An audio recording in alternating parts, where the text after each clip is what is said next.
mengajar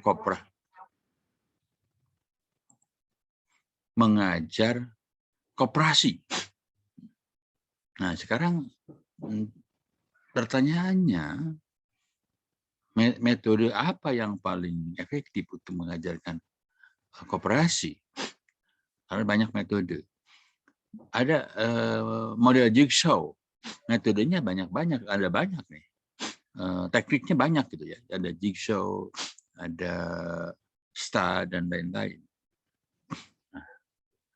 Lalu yang lazim digunakan oleh dosen adalah metode ceramah bervariasi. Nah, ceramah bervariasi, ceramah ada tanya jawabnya, kan itu ada diskusinya, itu konvensional. Kalau cooperative learning, teknik jigsaw dianggap lebih modern gitulah, ketimbang hanya ceramah bervariasi saja. Lalu dosen itu akan mencobakan cooperative learning teknik jigsaw ketimbang hanya sehari-hari menggunakan ceramah bervariasi. Nah ini kan, nah, si dosen tadi pada dasarnya dia ingin melakukan eksperimen. Nah, eksperimen, mengeksperimenkan sebuah metode pembelajaran, dalam hal ini adalah cooperative learning teknik jigsaw. Nah, pertanyaannya, apa itu penelitian eksperimen? Karakteristiknya dan bagaimanakah melakukannya? Nah, ini pengantar. Kita masuk nih.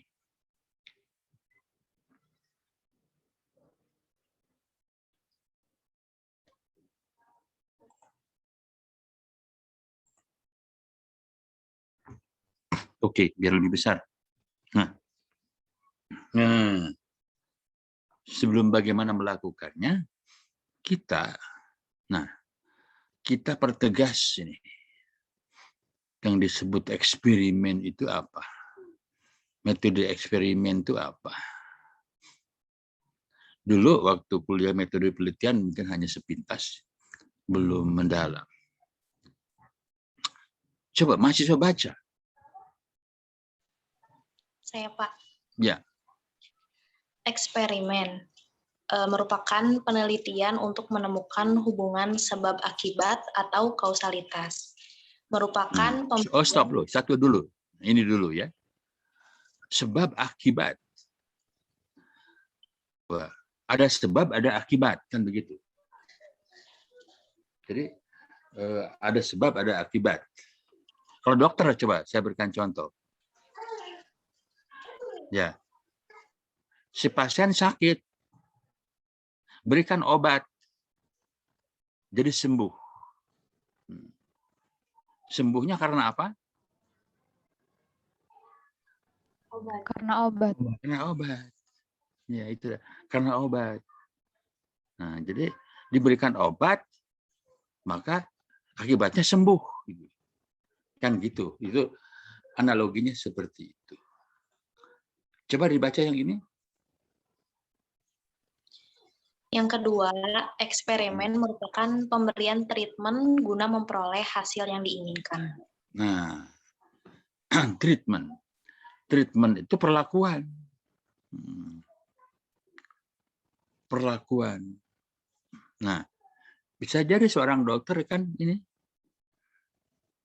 memberikan obat baru nih, ramuannya. Bagaimana akibatnya terhadap pasien itu? Jadi treatment itu perlakuan. Jadi dokter memberikan obat itu suatu perlakuan, suatu treatment. Bahasa kerennya treatment. Dosen menggunakan metode baru, cooperative learning teknik jigsaw, tipe jigsaw, itu adalah sebuah treatment. Nah, kan gitu ya, sebuah treatment. Digunakan metode cooperative learning teknik jigsaw berakibat naiknya hasil belajar. Nah, gitu dia. Berakibat naiknya hasil belajar dalam mata kuliah tertentu gitu. Oke. Nah, sekarang apakah desain eksperimen? Kalau ini kan pengertian eksperimen. Yang kedua juga pengertian eksperimen. Pengertian eksperimen itu ya ini dia. Dan sekarang desain eksperimen. Desain penelitian eksperimen yang paling benar. Coba dibaca oleh salah seorang. Desain penelitian eksperimen merupakan salah satu prosedur penelitian kuantitatif yang bertujuan untuk mengetahui dampak treatment terhadap outcome pada subjek penelitian menurut Creswell pada tahun 2000. Nah, dampak treatment terhadap hasil.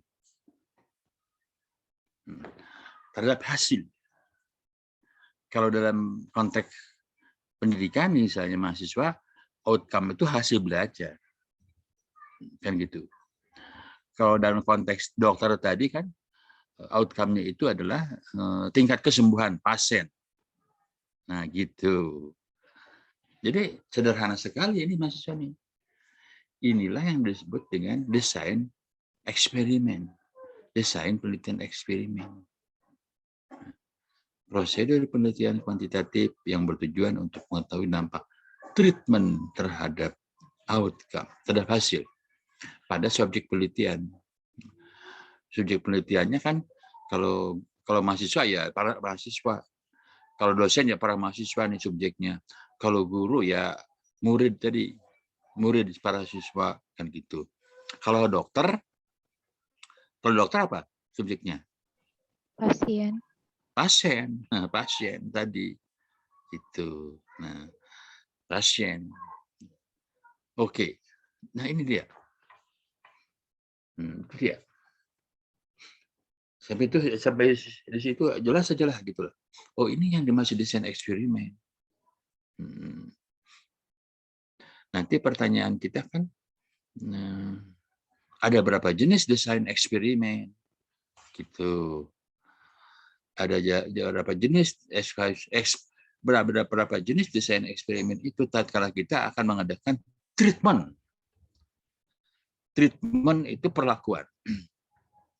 Nah, dalam penelitian eksperimen, oh ini, oke, itulah. Oke. Ini yang penting ini dulu, disimak betul ini. Oke, oh ini dia, harusnya pengantarannya terlebih dulu yang ini. Jadi ini sebetulnya yang slide kedua harusnya nih yang tadi itu harusnya slide kedua. Nah, mahasiswa, jadi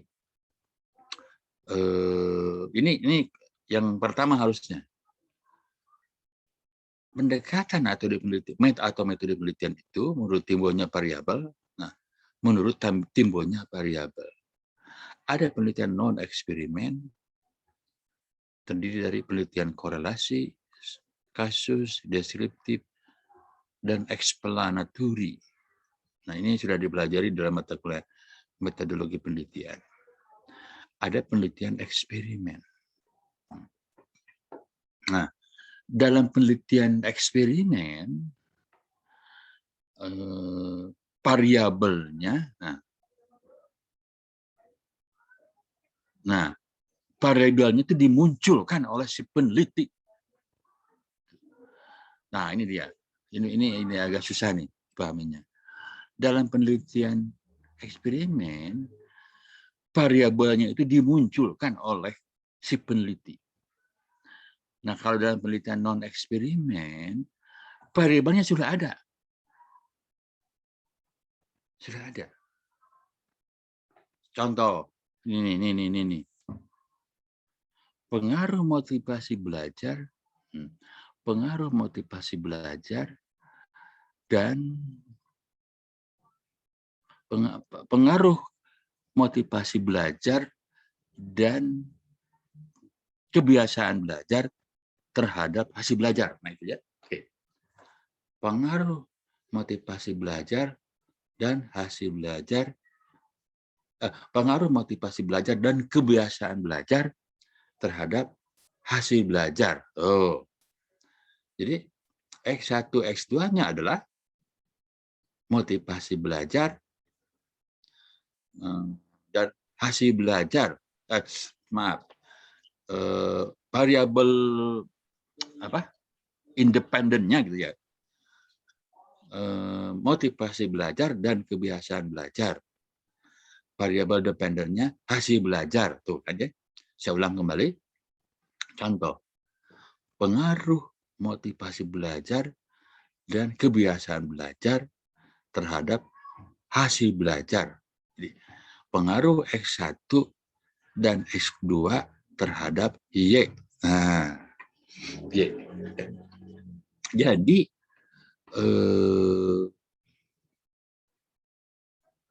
variabelnya sudah ada tuh pada diri siswa. Pada diri siswa itu dia punya kebiasaan belajar yang seperti ini, punya motivasi belajar yang seperti ini. Dan setelah dia diberikan tes, ada hasil belajarnya dia. Nah, variabelnya sudah ada pada diri seseorang, pada subjek penelitian. Nah, makanya di sini timbulnya variabel. Nah, kalau dalam eksperimen, nah yang ini ya.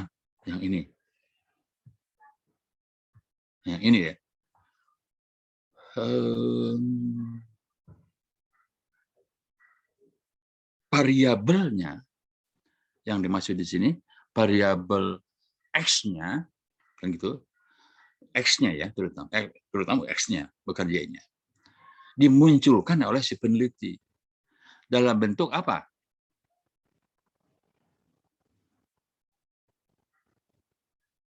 Jadi kalau yang ini tadi, wah ini berat ini. Nah kalau yang ini, variabelnya sudah ada pada diri siswa, penelitian eksplanatori tadi saya sebut ya, eksplanatori. Pengaruh X1 dan X2 terhadap Y. Nah, contoh X1 dan X2-nya, motivasi belajar dan kebiasaan belajar.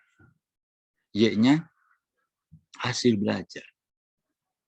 Nah, itu variabelnya itu sudah ada, terutama variabel independen. Nah, kalau yang ini,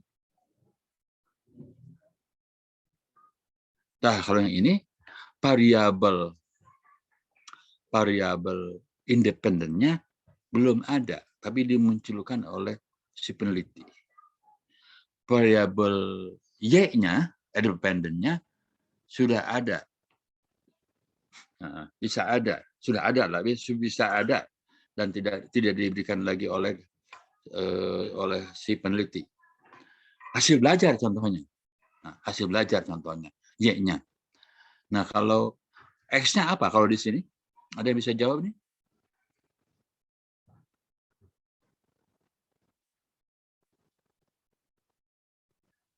Dimunculkan oleh dosen. Dalam contoh yang ini, variabel X-nya itu dimunculkan oleh dosen.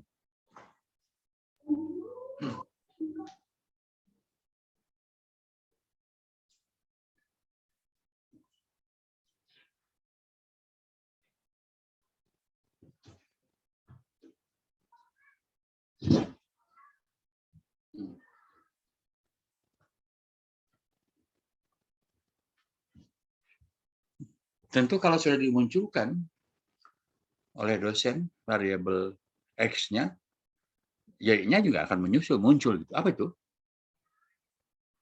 Apa itu Y-nya? Hasil belajar. Belajar. Sebagai akibat. Sebagai penyebabnya apa? Model pembelajaran. Model. Nah, sebagai X-nya, penyebabnya adalah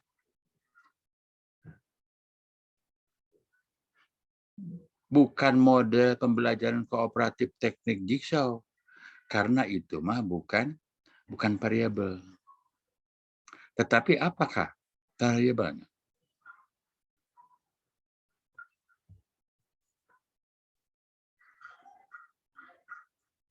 Nah, ini kata treatment.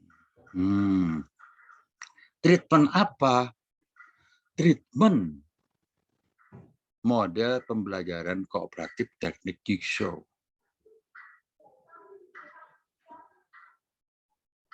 Perlakuan model pembelajaran kooperatif teknik jigsaw. Itu yang dimunculkan.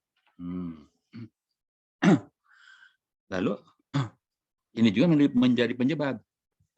Nah, akibatnya apa? Hasil belajarnya meningkat atau tidak gitu. Bagus atau jelek kan gitu.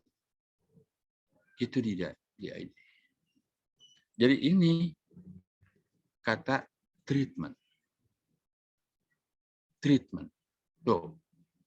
Treatment terhadap outcome. Pengaruh treatment terhadap outcome. Oh, kayak gitu. Nah, kalau yang tadi contohnya yang bukan eksperimen, explanatory. Pengaruh X1 dan X2 terhadap hasil belajar.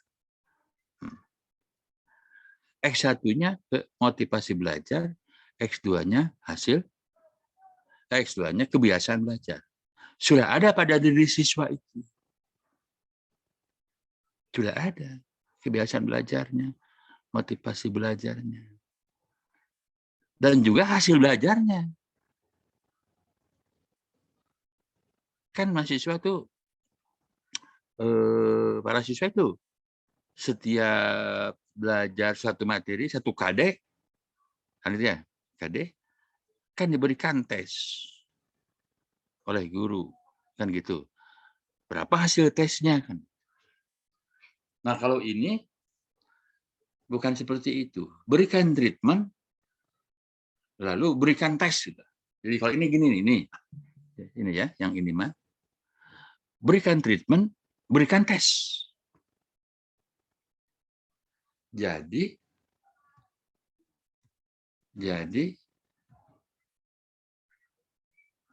variabelnya dimunculkan oleh si peneliti. Gitu. Kalau yang ini mah variabelnya tidak dimunculkan oleh si peneliti. Dimunculkan melalui apa oleh si peneliti itu? Melalui treatment. Nah, itu masih coba simak dulu. Dan langsung ke sinilah. Ada yang baca? Boleh, Pak. Boleh. Penelitian eksperimen adalah penelitian yang dilakukan dengan cara memberi treatment atau perlakuan kepada sampel penelitian guna mempengaruhi atau meningkatkan variabel terikat. Guna mempengaruhi atau meningkatkan variabel terikat. Variabel terikat itu adalah variabel yang dependent. Contoh variabel terikat adalah hasil belajar, Pak. Gitu. Hasil belajar. Jadi treatment. Contoh treatment adalah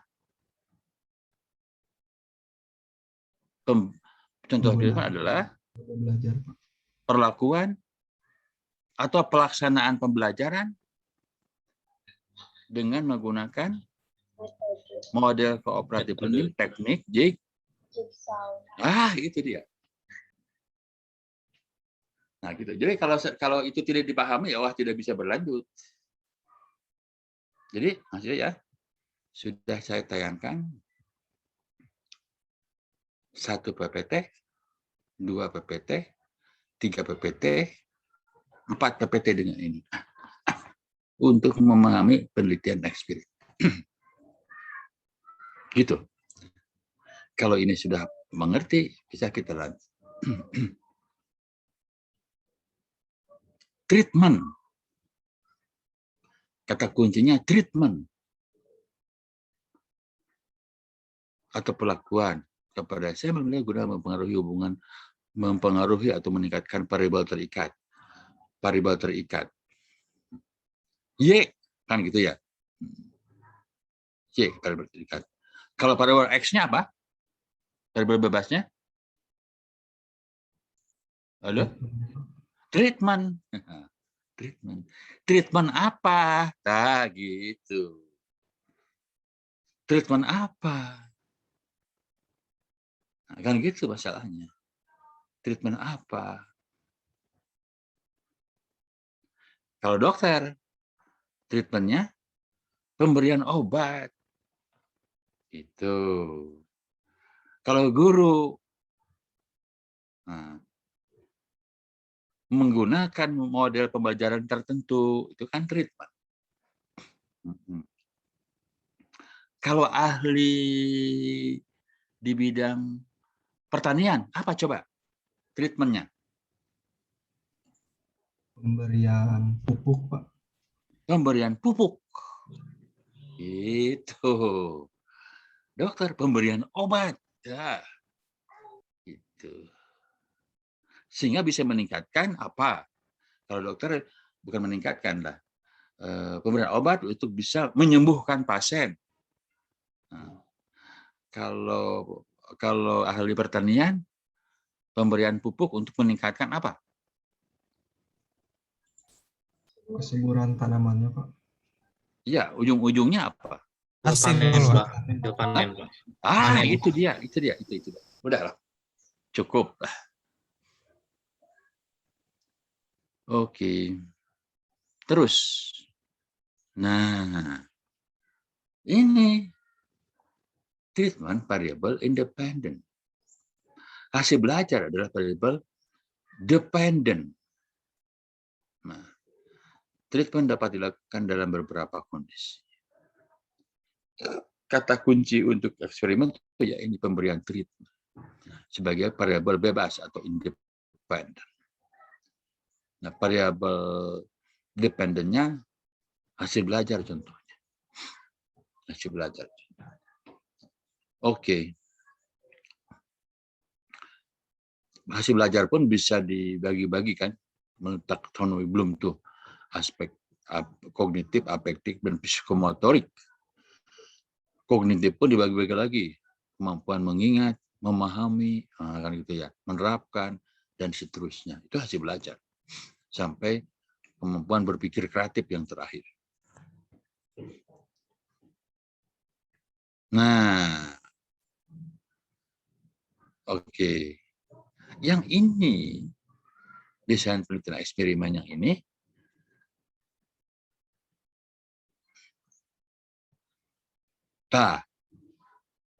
terbagi 3. 1, pre-eksperimen design, quasi eksperimen design. Jadi dari sini saya ke sini dulu. Lalu true eksperimen design. Ini yang benar-benar eksperimen yang ini. Quasi itu semu. Nah, ini pre atau pra-eksperimen. Jadi sebetulnya kata-kata pre ini juga menunjukkan bahwa ini apa ya? Eksperimen yang belum benar eksperimen. Pre atau pra-eksperimen itu janganlah sebelum eksperimen benar gitu. Sebelum eksperimen yang benar-benar eksperimen. Pre atau pra. Lalu meningkat kuasi. Nah, kemudian terakhir yang paling bagus sekali ini eksperimen sungguhan. Nah, gitu. Lalu, nah, di tiap jenis eksperimen ini yang 3 ada lagi muncul nanti. Ini. Dalam pre-eksperimen ada yang disebut dengan one shot case study. Jadi ini ada jenis-jenisnya lagi nih, ada subnya lagi. Ini terdiri dari jenis-jenisnya apa? Ini juga begitu. Nah, dibagi-bagi lagi maksud saya nih. Ini penggolongan yang pertama, dibagi lagi, bagi. Nah, ini juga sama. Nah, yang sering dilakukan mahasiswa pendidikan ekonomi dalam penelitian untuk skripsinya yang ini nih, yang kuasi. Yang kuasi. Ini juga bisa dilakukan yang pre-eksperimen. Tapi tingkatannya kalau kuasi lebih tinggi daripada yang pre-eksperimen. Dianjurkan yang ini aja yang kuasi. Nah, yang lebih tinggi lagi tingkatannya adalah true eksperimen, karena eksperimen yang benar-benar eksperimen. Oke, lanjut. Nah, mahasiswa begini.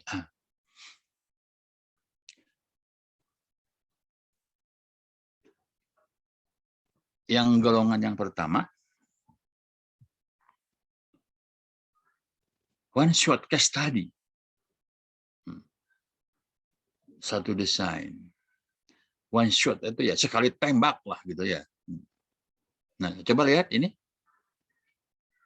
X adalah treatment gitu. Nah, X adalah treatment, maka X di sini.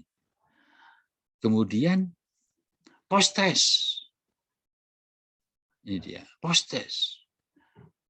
Berikan perlakuan, berikan post test. Itu ya. Gunakan model pembelajaran jigsaw ya. Teknik gunakan model pembelajaran kooperatif, teknik jigsaw. Inilah perlakuan di scene X. Biasanya kan metode ceramah bervariasi. Sekarang dosen gunakan ini. Model pembelajaran cooperative learning, teknik jigsaw sebagai perlakuan. Lalu di akhir pertemuan atau kemudian mungkin minggu depan post testnya gitu ya. Tidak selalu sehabis pertemuan hari ini diberikan post test juga, karena bisa jadi minggu depan ada kelanjutannya. Berikan post test. Gitu kan? Ada 40 mahasiswa yang diberikan post test. Oke. Berapa rata-rata hasil post testnya? Rata hasil post testnya adalah 85. Si A 70, si B 80, si C 90, dan seterusnya. Itu dirata-ratakan 85. Nah, hasil belajar yang tadi dinyatakan dalam nilai post test ya, diasumsikan dalam penelitian ini adalah sebagai akibat dari perlakuan. Ya, gitu. Nah, ini hanya ada satu kelompok mahasiswa. Hanya ada satu kelompok mahasiswa. Satu kelas. Gitu. Satu kelas. Nah, itulah yang disebut desain one shot case study.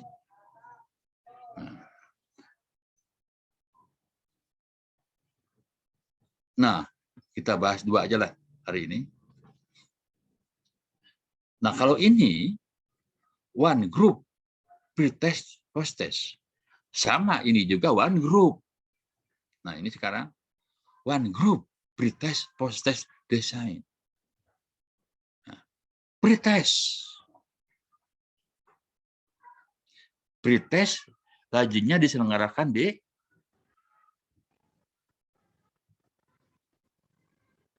awal. Lalu perlakuan. Perlakuan. Kemudian post test. Nah, Tamasya coba ya. Kalau ini umpamanya, ini rata-ratanya 70 nih. 70. Lalu ini si dosen mengajar mahasiswa dengan model pembelajaran cooperative learning, teknik jigsaw. Kalau mengajarnya bisa lebih dari 1 kali kan. Karena satu topik bisa beberapa kali pertemuan. Bisa 2 kali, bisa 3 kali. Berikan post-test. Berikan post-test. Ini tadi 70 nih. Setelah diberikan post-test, setelah diberikan treatment, dan kemudian diberikan post-test, 85. Rata-rata. Rata-rata 70, berikan treatment, di sini rata-rata 85. Nah, oke. Kalau kita uji dengan statistik, uji perbedaan 2 rata-rata, uji apa itu?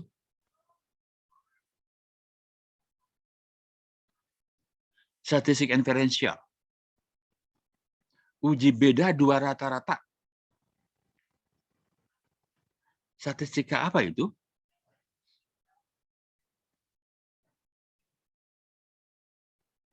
Uji T, Pak. Uji T. Nah, setelah diuji T, itu perbedaannya signifikan. Ya, signifikan. Jadi, signifikan perbedaan di sini hasilnya 70, rata-ratanya di sini 85. Apa artinya? Nah, artinya ada pengaruh dari penggunaan model pembelajaran cooperative learning teknik jigsaw dalam meningkatkan hasil belajar mahasiswa dalam mata kuliah atau dalam topik koperasi lah.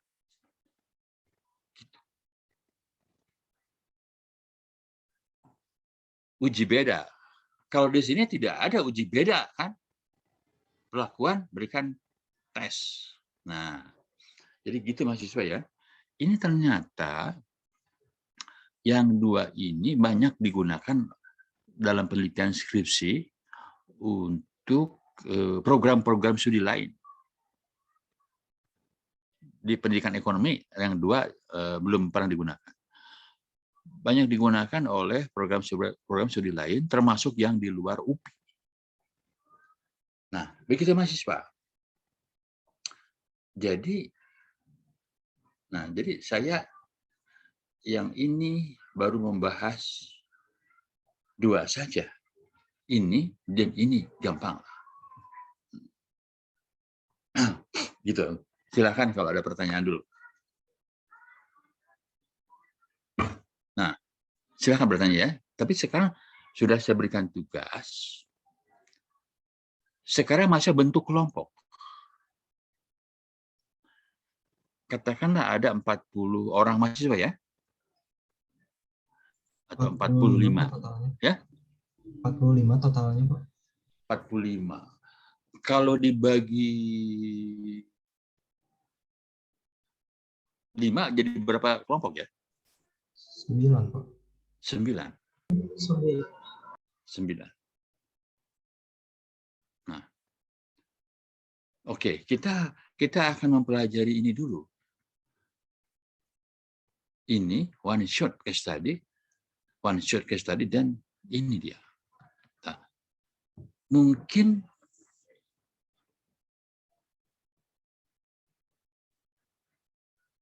ada 1 kelompok atau 2 kelompok, ya 2 kelompok ya, yang bertugas ini. Atau ditambah gitu ya, ada 1 kelompok atau 2 kelompok yang membahas ini. Dalam arti membahas itu, mencari hasil penelitian yang menggunakan ini dan yang menggunakan ini. Jadi kalau disingkatkan di sini ada 2 kelompok ya, maka di sini ada 2 kelompok, jadi ada 4 kelompok. untuk minggu depan melaporkan hasil penelusurannya, searching-nya.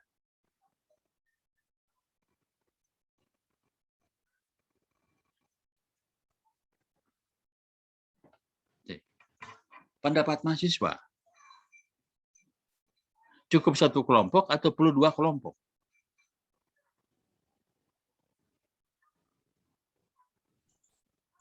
Dua tidak apa-apa, Pak. Biar ada perbedaan atau Ada perbandingan. Oke. Jadi mahasiswa begini. Anggaplah di sini ada dua kelompok. Mahasiswa itu mencari, searching, ya,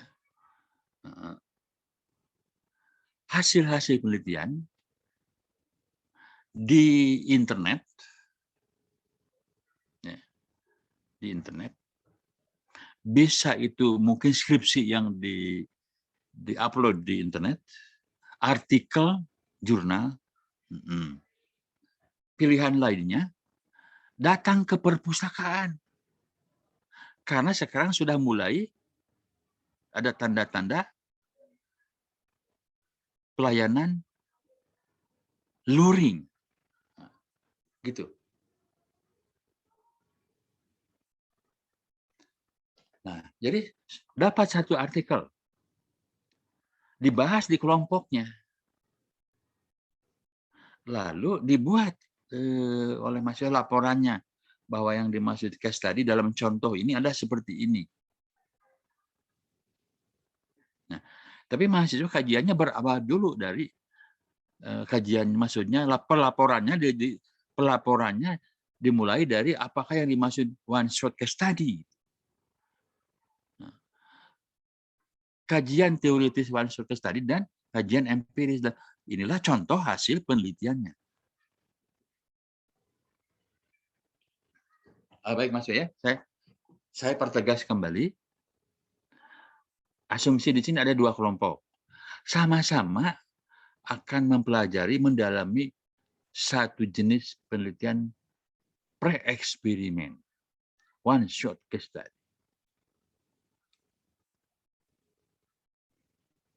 Dan ini satu jenis penelitian pre-eksperimen. Kemudian jadi gini, mahasiswa mencari bahannya, entah di skripsi, entah di jurnal, yang begitu dapatlah. Nah, dapat misalnya,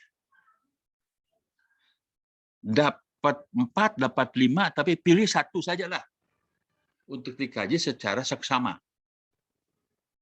Gitu. Lalu buat laporannya. Laporannya itu kan nanti ada poin-poinnya seperti ini. Penelitian one shot case study itu adalah apa konsepnya, dan kemudian inilah contohnya. Nah, laporannya menjadi laporan tertulis itu, walaupun mungkin cuma 5 halaman, 6 halaman, 10 halaman. Lalu hasilnya dipresentasikan di kelas, ya, di kelas maya seperti ini. Kan gitu ya. Nah, kemudian ini juga sama. Gitu. Jadi mahasiswa dengan cara seperti ini, mahasiswa itu lebih konkret. Bukan hanya sekedar, oh ini penelitian eksperimen, pengaruh treatment, pengaruh perlakuan, tetapi buktinya, dalam kenyataannya ada laporan penelitian seperti ini gambarannya itu. Jadi konkret. Karena mahasiswa nanti mungkin akan memilih desain itu. Jadi minggu depan ya, sudah ada yang melaporkan ini. Kalau mungkin ya, dan kuliah kita bisa cepat melaporkan ini. Nah, gitu. Sekarang mahasiswa diskusikan dulu tugasnya. Kalau belum jelas baru tanya saya. Sekarang, jangan nunggu nanti habis habis tutup kelas. Sekarang kita kan sedang berada di kelas. Kelas apa kita sekarang ini? Kelas maya. Kelas maya. Kelas daring, bukan kelas luring. Oke. Kita masuk ya. Sekarang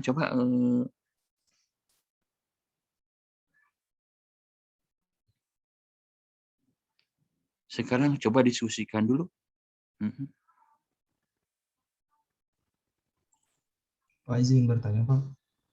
Boleh. Gimana? Tadi kata Bapak kan dibagi menjadi 9 kelompok barangkali ya Pak. Kurang lebih. Kita tata ulang gimana pertanyaannya? Untuk minggu depan kan yang tampil mungkin hanya 2 kelompok atau 4 kelompok. Nah, sisanya mengerjakan juga Pak dengan orang. Nanti yang belum kebagian kan kalau desain yang lainnya. Oh, jadi Kan tidak perlu mengerjakan. kita bertahap. Kan gini nih. Nah, kita kan sekarang belajar ini dulu, yang ini dan ini. Tadi saya sudah jelaskan, teorinya ada singkat sekali. Kenyataannya seperti apa dalam contoh. Kan gitu. Nah, kan begini mahasiswa nih. Menurut saya, ya, tapi mahasiswa boleh protes, boleh mengajukan pendapat. Kalau menurut saya, kan gitu ya, tidak harus semua yang 9 kelompok ini mempelajari ini, mencari ini. Kan gitu. Karena sudah ada wakilnya, 2 kelompok mempelajari ini, kan gitu. Tidak harus semua 9 kelompok mempelajari ini semuanya. Karena sudah ada dua kelompok yang mempelajari ini. Nah, ada berapa lagi kelompoknya? Kali sudah 4 ya? Ada lagi berapa kelompok nih nanti? Sisanya 5 berarti. Nah, 5 malah akan mendapat bagian yang lebih kompleks, gitu. Yang lebih susah. Gitu maksud saya. Atau begini, atau keinginan mahasiswa setiap kelompok mendapat tugas ini, gimana? Coba yang paling bagus gimana? Jadi kalau mau semua kebagian ya, 9 kelompok ada yang mencari ini. Masing-masing punya itu. Punya laporan. Gimana? Atau diwakili oleh tadi itu oleh mahasiswa yang 2 kelompok. Atau ini cukup 1 kelompok. Kan gitu masalah. Gimana? Kan ada 9 kelompok. Nah, atau setiap ini hanya 1 kelompok, kan begitu. Bisa jadi, kalau bisa 1 kelompok ini 1 kelompok, ini 1 kelompok, 3 itu. Nah, itu semua pre. Nah, lalu yang ini nanti yang true,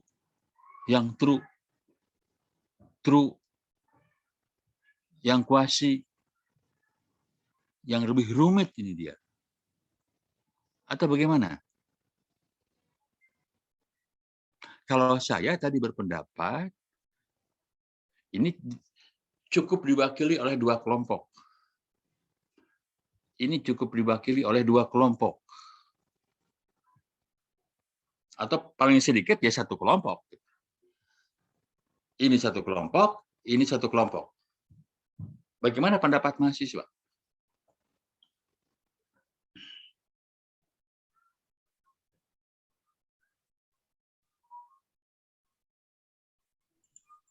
Mungkin Atau mau berkembang bagaimana nanti gini mahasiswa nih.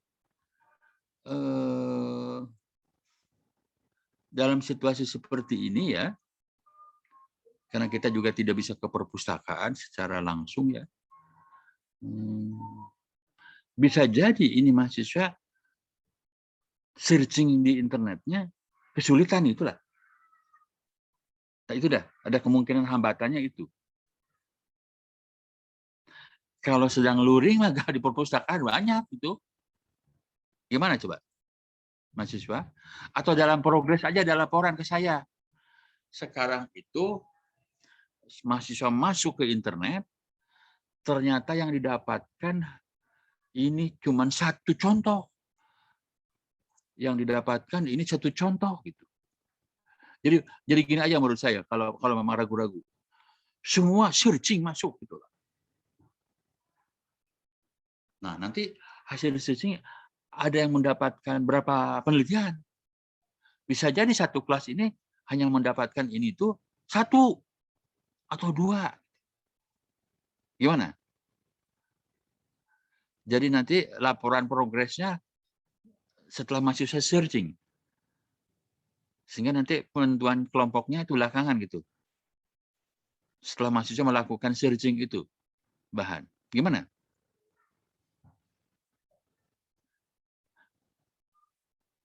Bagaimana pendapat mahasiswa nih?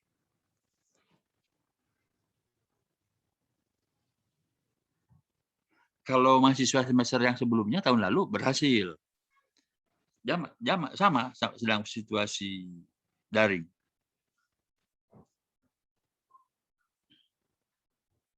Bagaimana?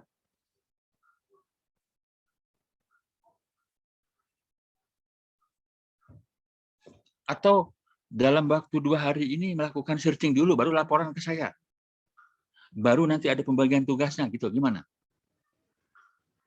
Terserah. Siapa punya ide? Bagus. Ya Pak, boleh Pak seperti itu. Kita lihat dulu Pak, datanya tersedia di internet banyak atau tidak ya Pak. Coba. Sekarang semua mahasiswa searching aja dulu ya. Iya, Pak. Begitu. Atau kelompok saja yang bertugas searchingnya atau gimana? Ada bagusnya kalau semua searching juga gitu. Sehingga ada kemungkinan kalau mahasiswa itu semua searching dapat bahannya lebih banyak, lebih dari 1 bahan. Kalau perpustakaan buka mah ada gampang. Saya giring ke sana, saya tunjukkan tuh ini dia, ini dia, ini dia.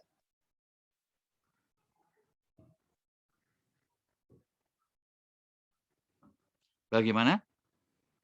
Atau yang tadi, saya tugaskan di sini 2 kelompok, saya tugaskan di sini 2 kelompok.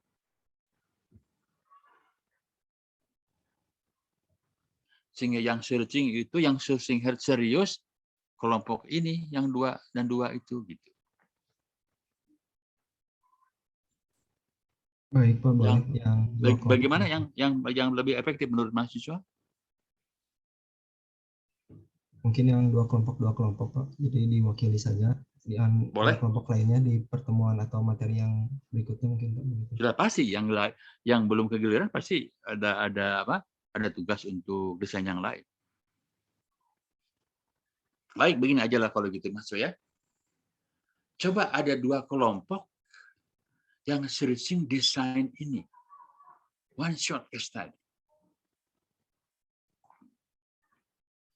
Juga ada 2 kelompok yang searching ini secara serius.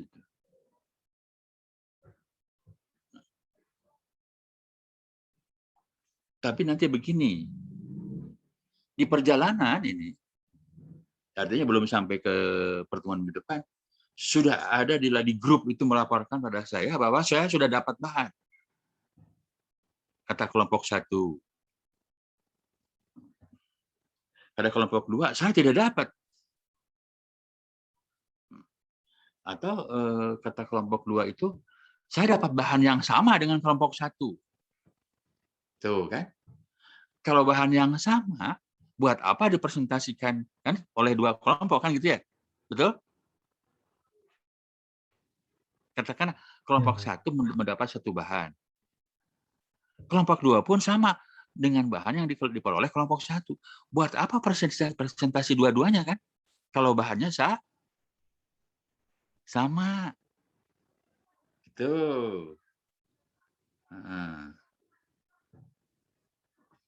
Kira-kira mengerti toh? Mengerti?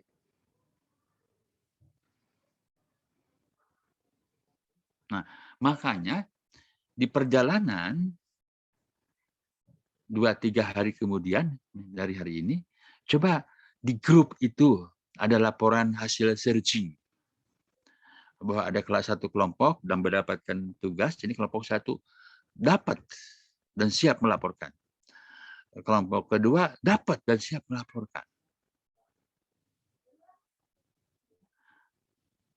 Kalau kelompok 1 dan 2 sama persis itu, tapi itu kan tidak efektif dilaporkan oleh 2 kelompok untuk satu topik, untuk satu bahan yang didapatkan. Oke.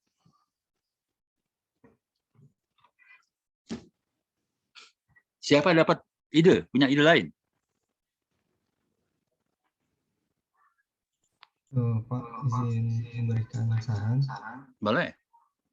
Sepertinya untuk 2 kelompok setiap materi itu sudah pas gitu Pak, karena saya lihat juga untuk materi di internet itu banyak Pak, baik itu skripsi maupun jurnal gitu. Banyak ya? Oh ya lah, oke kalau gitu ya. Baik, masih saya sudah ada usulan.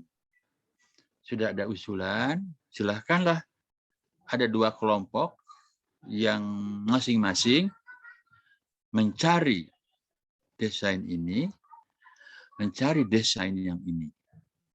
Gitu. Oke. Silahkan kalau ada usulan lain. Ya, oke.